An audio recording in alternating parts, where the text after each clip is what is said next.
Hey peeps, we are back. We're talking The Real Housewives of Salt Lake City, Season 4, Episode 13. Hey, before we get into the video, please do me the honors of subscribing to my channel, hitting the notification bell so you can always be notified when I post new content, hitting the thumbs up because that does wonders for my channel, and share. Thanks. All right, you guys, let's talk about the reunion looks. All right, so as much as I hate to say it, my top choice for a reunion look is Lisa. Lisa Barlow was killing it. One thing I can say, Lisa definitely, I think, is the best dresser on this show. She is very creative with her outfits. She's very classy, very chic. She's extremely sexy at the same time. I think that her outfits are age appropriate. And, take my thoughts with a grain of salt because you all know that I have zero fashion sense. Zero. But Lisa is number one for me. I think that her hair, her makeup, everything was flawless from head to toe. Second for me was Monica. Monica was breathtakingly beautiful. This color works with her hair, her makeup, the shoes, everything was beautiful. So I am definitely thinking that she came in second for my opinion. Third for me was Mary Cosby. I thought that Mary pulled together beautifully. I don't know if these are bracelets or what. I wasn't really loving the bracelets. Not the ones that kind of look like snowflakes or something. I don't know. The little pearl things look kind of cute. See what I mean? I have zero fashion sense. I don't know all these fancy terms. Anyway, I thought the hair, the makeup, absolutely gorgeous. Fourth place for me was Heather. I think that we've seen this dress multiple times before on different housewives or just different women, period. But I think she pulled it off. I think she looks absolutely beautiful. She looks elegant. And I love it. I love the color the most. Now, I'm going to tell you the truth. Meredith, Angie, and Whitney was all no-go for me. They were all no-go for me. Okay, at the bottom, all of them. Okay, this was a three-way tie for I didn't like none of it. Okay, we'll start with Meredith. Meredith, I don't understand this tied in the front, kind of bunchy, and a little bunchy at the bottom. I would say this is 1,000 times better than all the feathers. Remember when she was going through her feather stage? This was better than the feathers, but no ma'am. No ma'am, I didn't love it. Now, Angie, this is just given a little bit of too damn much. Okay, I know Angie is always going for I am the sexiest woman in town, but this just looks sexy and a bit trashy. I didn't love it. I loved her hair and her makeup. The shoes are amazing. This dress, I don't love it. And last but not least, I don't understand this dress with Whitney. I didn't love the dress. I didn't love the makeup. I didn't love the hair. I don't love it. I didn't love the color of it either. It wasn't me. I'm sorry. And I hate to say that it wasn't me because I have zero fashion sense and I'm not the one wearing it. And this dress is very much Whitney, but I very much didn't love it. Okay. So anyway, peeps, get down in the comments and let me know, who did you absolutely love? Who was your number one? Who was the very least favorite? Let me know. Honey, listen, they released the seating chart, at the reunion, and sitting next to Andy is Monica and Heather. Now, I knew that. So Lisa Barlow is somewhere fit to be tied, ready to cry a tiny bit. What do you mean she's not in first seat? No, ma'am, you are not in first seat. Okay, Monica, her first season, first time being introduced to us, she has definitely earned her right to that seat next to Andy. I'm just saying. I don't know, you guys. What do you think about this cast? Do you think this cast needs a shake-up? Do you think that they should bring back the other Angie? I'm going to tell you something. That other Angie, she was a bit much. She was doing a little bit much. She was kind of a pick-me kind of person, but I liked her. I thought that she could hold her own, and I would love to see Angie back. Bring back that Angie. That's all I'm saying. Anyway, what did you guys think of this seating chart, these reunion looks? All right, let's get on to the show. So at the very beginning of the show, we see Meredith talking to Brooks, and she's asking him to look up the weather forecast. She's having a full conversation with Brooks about her her packing, what she's going to bring, what she should wear, how the weather is going to be in Bermuda. And he's over here face rolling and paying her zero attention. Not at my house. I would have definitely got his attention. Now look up the forecast in Bermuda, boy. I don't know. I have no idea. That Brooks is just not one of my favorites. Housewife children. I'm going to move on. So Whitney is still pissed off at Lisa. She's going through mourning for the loss of her friend. She is extremely upset that Lisa didn't prioritize her at Meredith's event. And you know what? I'm going to say this again. And I know that I say this for every franchise at every girls' trip. But it really irritates me when they are going on a 3 to 4 day girls' trip and they have 13 suitcases. It really makes no sense. I really hate it when they have all of these crates and all of these big luggage. You're going away on a trip to Bermuda. It's sunny, okay? It's warm. It's Bermuda, and you're only going to be there for 3 or 4 days. Why do you need crates of luggage? I hate it. I hate it for them. I hate it for myself. But mostly I hate it for the dudes driving the Sprinter van. I'm just saying. Anyway, honey, Bermuda is beautiful. Bermuda has never made it to my list of all the places that I'd like to see. But now it's on the list. I'm just saying that place looked gorgeous. They get on the airplane for a 7-hour flight and they decide to all, take little Xanax. I said, what? This is ridiculous. I have been on a 12-hour flight. I didn't take anything. Now, I'm not judging because my best girlfriend, honey, she took some stuff. She was knocked out. I was watching movies, drinking a little champagne, talking to the people because I like to talk, hence Pia Talks in my long videos. Anyway, I was making friends in the friendly skies. My friend was knocked the hell out for the whole 12 hours. She woke up very refreshed. I was refreshed. I had champagne. I got new friends. We're in Rome. I'm having a great time. Anyway, this is not even about me. But anyway, Meredith decides to take 2 Xanax. What? What? Listen, I have only had Xanax once in my entire life, and it wasn't even a full Xanax.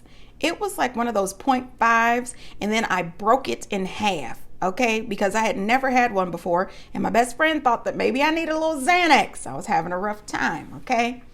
I took this Xanax. I was so messed up. I couldn't even drive myself home. I mean, this is ridiculous. Meredith, I don't know what she was thinking. Anyway, she gets on the bus, the Sprinter van, and she is freezing. She wants to turn the air conditioning off. Heather says, oh, no. You're not in charge of this trip. This is me and Monica's trip, and we're not turning that air conditioning off. You're welcome to have a blanket and a coat.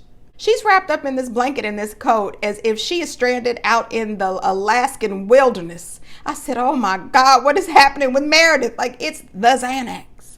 Anyway, Monica is so excited when they pull up to the mansion. I mean, she is hooting and shouting like nobody has ever taken her anywhere. Okay, she is so excited. And let me tell you something, I was too, just from my couch. Anyway, the place is beautiful. Views for days. They are right on the water. The place is beautiful. Now listen, Meredith is cold. Okay, she's still cold. I guess at some point we saw through a flashback that Whitney said Meredith will be just fine as long as she gets a room with a tub in it. Everybody hears this.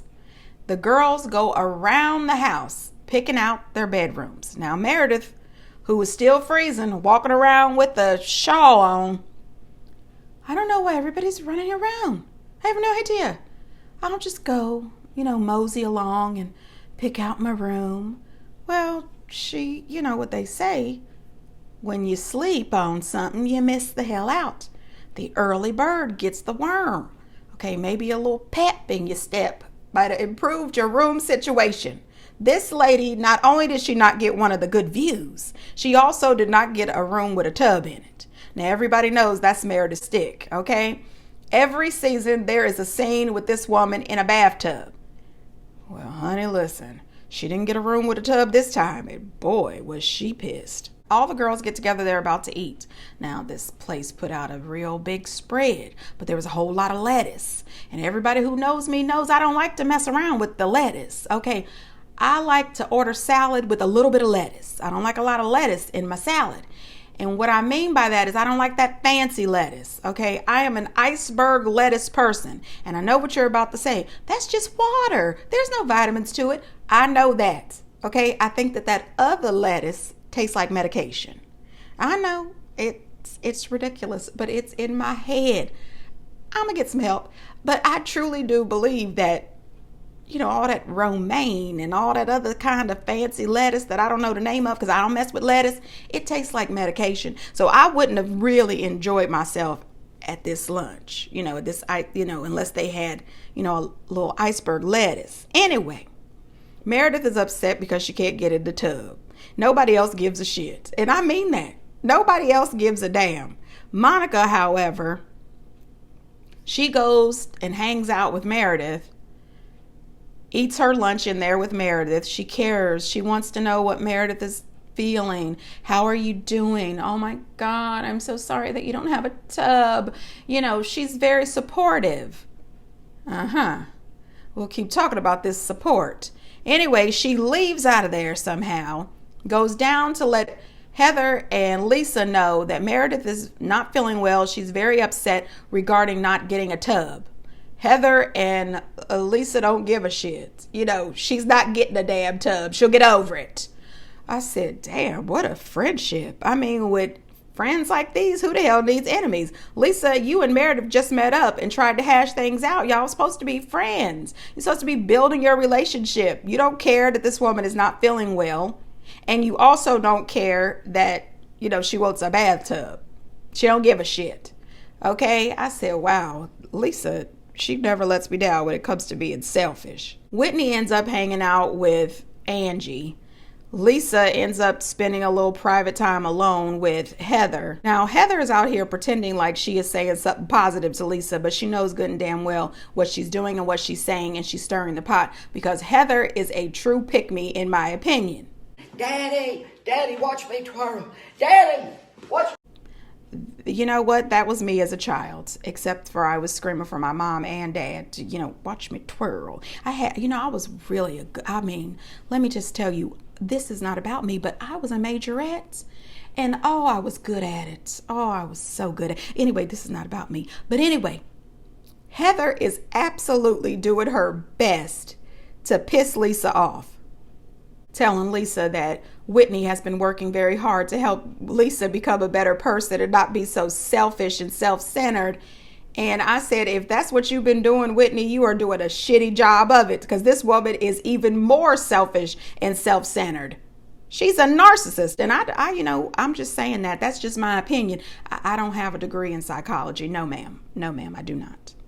And I just wanted to say that I think that if Lisa was the one who was upset about not having a bathtub, I have every feeling that both Whitney and Heather would have gave up their room so Lisa could have a bathtub. That's just my opinion. Get down in the comments. Do you think that they would have given up their tub for Lisa? I think they would. I think they would have tried to give it up faster to see, which one could be the fastest to give it up to Lisa. After the show aired, Lisa did go out online and tweet, "The universe was whispering to Meredith Marks to fall in love with showers." And Meredith replied, "No, the universe was telling you to give me your bathtub." I said, oh God, so it seems like these two have made up. I hope so. This is ridiculous. But while Heather is up here riling Lisa up, Whitney is downstairs pretty much telling Angie almost the same thing. That she's been trying to help Lisa become a better version of herself. I tell you what, Lisa's always talking about how much I love that. I bet she didn't love this. I know she didn't love that conversation with Heather. Whitney said that you are not happy, that she's helping you become a better version of you. I bet she was pissed. I'm just saying, these people are crazy as hell. Meanwhile, they're getting dressed, getting ready to go out. We see a little flashback of Whitney laid up in the bathtub just luxuriating, okay? While Meredith, Lord, is speaking crazy out of her mind, laid up in bed with an IV drip and a glam squad doing her makeup. I said, this is crazy. She is babbling on about not having a bathtub. I said, now, I don't know if this is officially iconic, but to me, this is iconic.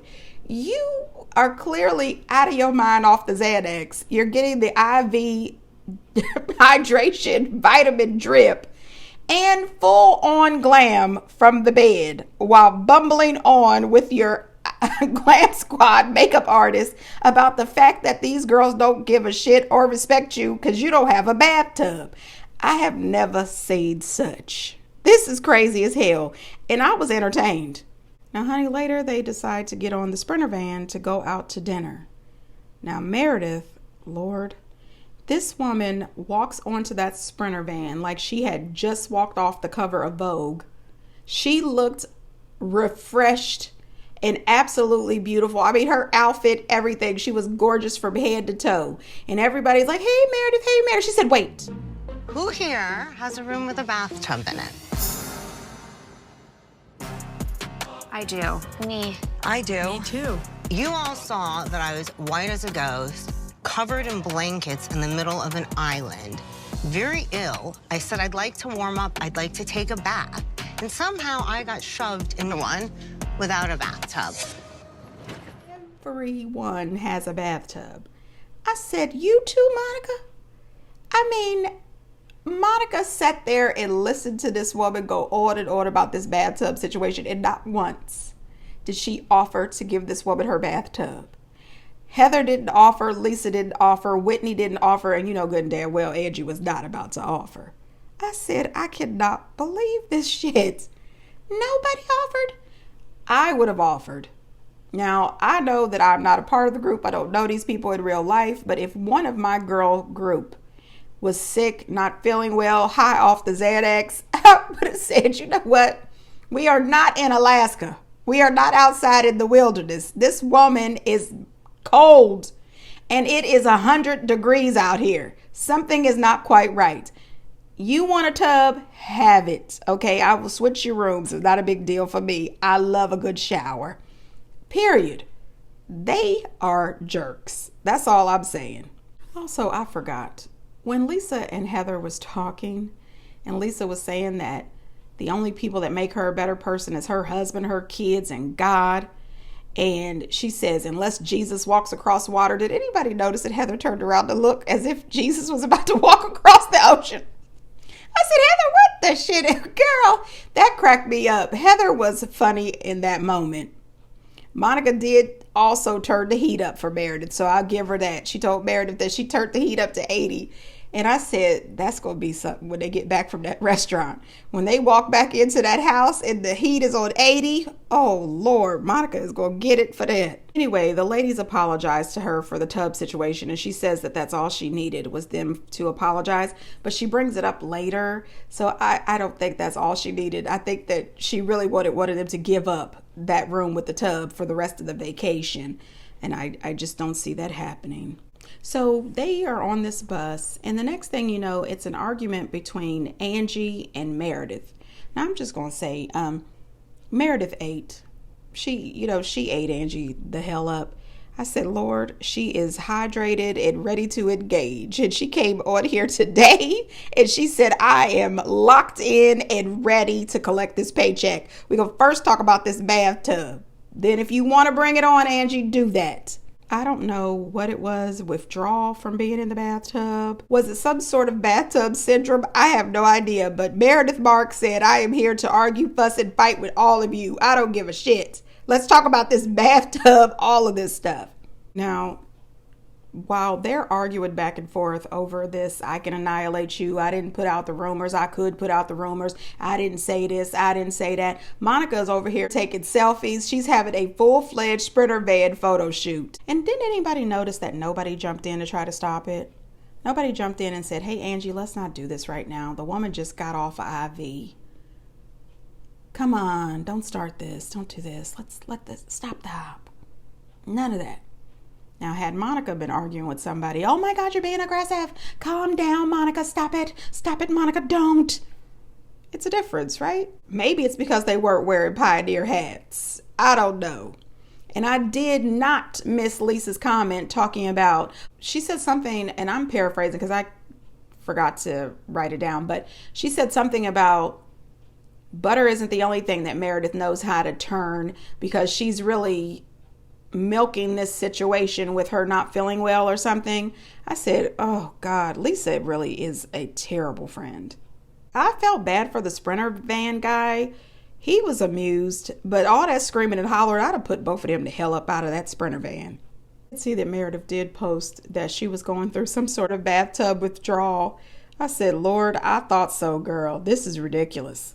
At this point, I agreed. At the end, after all that arguing, they decided to just meet up and have a one-on-one conversation and, you know, cut out the middle people and all of this stuff. It just makes no sense. I'm sick of it. So why are you meddling in my friendship? I'm not. How's that meddling for me to say That you've is had meddling. That's how she with took her, it. but you're proud of her. I This is love what happened. Lisa. I'm I proud love of you her. too. That's I love what you I said. too. How is that meddling? That's what you said to me, And being word like, for trying to word, turn that you me don't that I understand should how leave her, self-absorbed you are. You're Something in your face, You yes. need to be more self-aware and read the room. Self-aware, I was dancing on eggshells around you. I'm For like, the first I can't time say ever. No, I'm a bulldog. I like can take everybody out. And I like you make Angie and Lise, it's not us. I know. Maybe we should Cheers to that.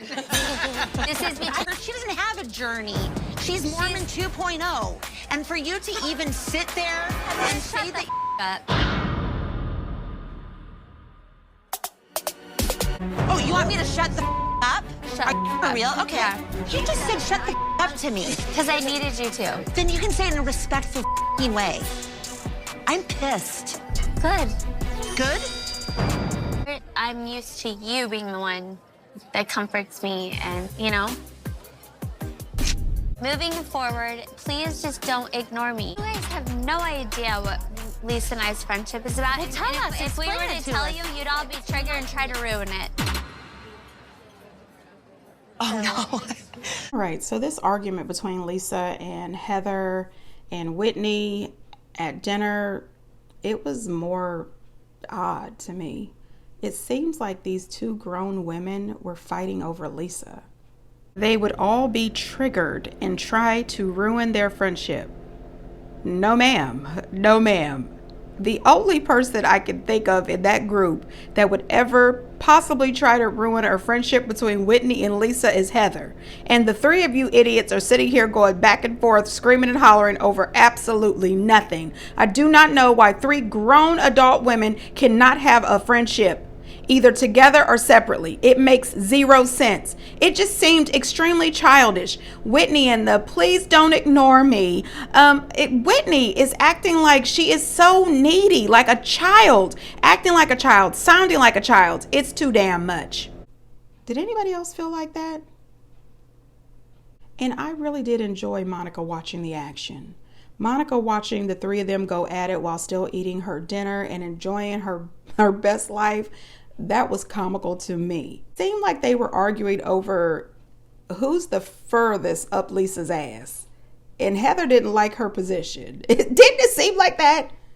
I can't take sides with any of them because they're all ridiculous. It's all stupid and it's wrong in so many ways. Lisa was enjoying this though. You could tell that she was really excited over the fact that these two grown women are fighting over her. Lisa did make some kind of comment where she says, I'm a fucking bulldog. I like fucking take everybody out. Lisa is sitting on top of Delusional Drive and nobody gives a fuck lane. Are you kidding me? The way you throw tantrums, the way you start screaming and then running, you can't take anybody out. You said that right in front of Monica. Girl, go home some damn where. No ma'am, no ma'am. When Whitney tries to say that her and Lisa are like best friends, did anybody notice Lisa bust out laughing? Whitney, are you seeing this? Are you hearing this? This is crazy. This is so middle school. I did this in middle school. I did this in elementary. fighting over a friend. It was dumb then, it's dumb now, but not really, because I was in elementary and middle school and it was very important. She was my friend. Anyway, I'm an adult now and I don't even care. But I'm just saying, you don't do that as a grown up. And Heather making that comment saying that Lisa is Mormon 2.0. I mean, Heather is never going to let go of the fact that Lisa says she could wear her shoulders in the temple. Oh my God, this is crazy. I think that at some point, Heather and Whitney need to realize Lisa doesn't give a shit about either one of them. Lisa is being friends with you because you're on a show together, and her and Meredith have fallen apart. And her and Angie are walking on shaky ground. Otherwise, she don't care about either one of you. You guys are ridiculous. All this biting and fighting for Lisa's attention. And when Whitney told Heather to shut the fuck up, I tell you right now, and I'm going to say it again, I don't condone violence, but I would have went to violence. When you tell me to shut the fuck up to my face and we are this close to each other, I'll pop you. I don't appreciate it. She not only said it once, she said, did you tell me to shut the fuck up? And she said, yes. She said, because I can. It was the because I can that would have caused me to stick my foot up her ass. No, you cannot. I'm just saying. I'm sorry, peeps. I'm sorry. My blood pressure is up. This scene was ridiculous. Lisa and Whitney, Heather and Whitney, Lisa, Heather and Whitney. You know, it was ridiculous. And throughout all this, did you guys see that Meredith and Angie cheersed? They were just happy they are not a part of the bullshit. I said, oh, see, they could get along. They could get along if they tried. Now, later on with the inbox DMs about Angie, now I had to get a screenshot and blow it up, but it said, Angie K is a total fraud. She is not even close to the level of wealth that she represents. In fact, one could say she's broke. She has a current tax lien against her and her husband and has declared bankruptcy. I've attached this bankruptcy filing and her tax lien with address darkened. All public records, but we've known about them forever. Another couple on reality TV misrepresenting themselves. Laugh out loud. Shocking, I know. Honey, now listen. Meredith tried to act like she ain't know shit about this, while Monica was trying to give all the information. Now, one thing I have noticed, Monica does like to bring a lot of stuff on camera, and she has brought a lot of stuff about Angie and her husband on camera. You didn't have to bring it on camera. I do not know if this is Monica using Meredith or if this is Meredith using Monica, but one of them is using the other and, you know, trying to act like, you know, hide their hands. Or, you know, it's absolutely possible that maybe Jen Shaw, Miss I Smell Like Prison, sent this information. She has access to the internet, you know, from the federal pen. I'm just saying. I have no idea who is putting this information out here. Maybe it's the other Angie. I don't know. But I don't think this should have been brought on TV. And I think this is about to blow up. And this Greek mafia stuff sounds ridiculous, in my opinion. Anyway, peeps, get down in the comments and let me know what you think. And until next time, bye.